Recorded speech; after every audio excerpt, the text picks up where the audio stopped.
la corrupción en nuestro país, esa con la que el expresidente López Obrador dijo que iba a terminar, esa que nos han dicho una y otra vez que no existe en los gobiernos de la Cuarta Transformación. Bueno, pues la evidencia nos dice otra cosa. Así que vamos a ver primero el cuento y después analizamos por qué esto no es verdad. Vamos a escucharlo. En 6 años no se pudo hacer todo, pero nos toca seguir apretando las tuercas ahí. Se puede decir que en todo caso, independiente de este análisis que se hizo, el mejor factor de medición del combate a la corrupción es el pueblo de México. Si hubiera habido un régimen de corrupción, Andrés Manuel López Obrador no hubiera salido con una calificación de 8 de 10. Así de sencillo. Bueno, pues dice la presidenta que a pesar de la corrupción, el presidente López Obrador tenía el expresidente López Obrador tenía muy buena aprobación entre el pueblo, pero bueno, esto lo está declarando la presidenta porque esta semana fue dado a conocer el índice internacional de corrupción y la verdad es que no le fue muy bien a México.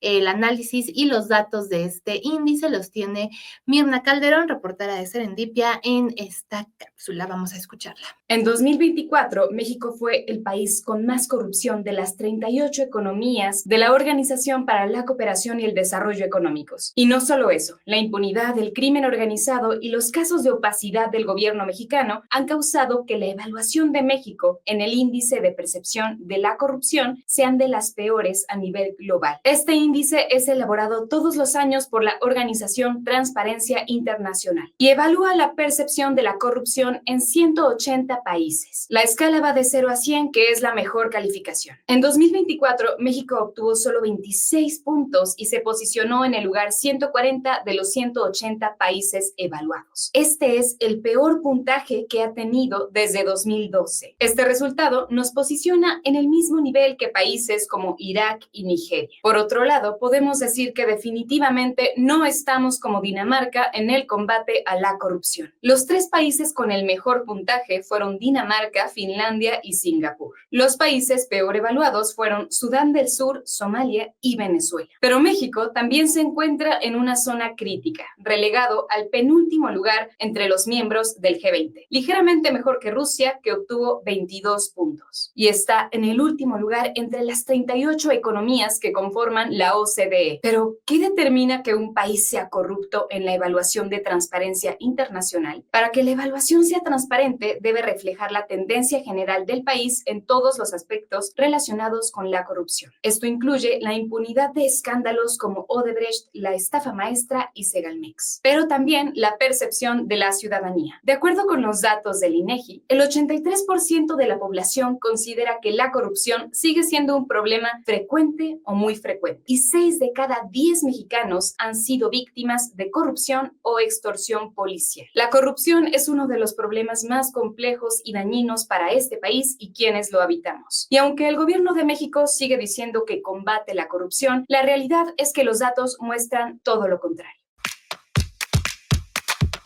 Ahí están los datos de este informe que, como les digo, fue presentado esta semana y la verdad es que no muestra pues ningún resultado positivo para México, sino todo lo contrario. Estamos ligeramente, pero ligeramente mejor que Rusia, por ejemplo, lo cual pues no es nada de lo cual tendríamos que estar orgullosos, pero bueno, la presidenta dice que eso no importa porque el expresidente López Obrador tenía muy buena aceptación entre la población. Entonces, ¿a quién le importa que haya corrupción, no? A pesar de que, bueno, fue una promesa de campaña de los dos, es algo de lo que hablan constantemente, pero bueno, eso no importa si siguen con su popularidad intacta.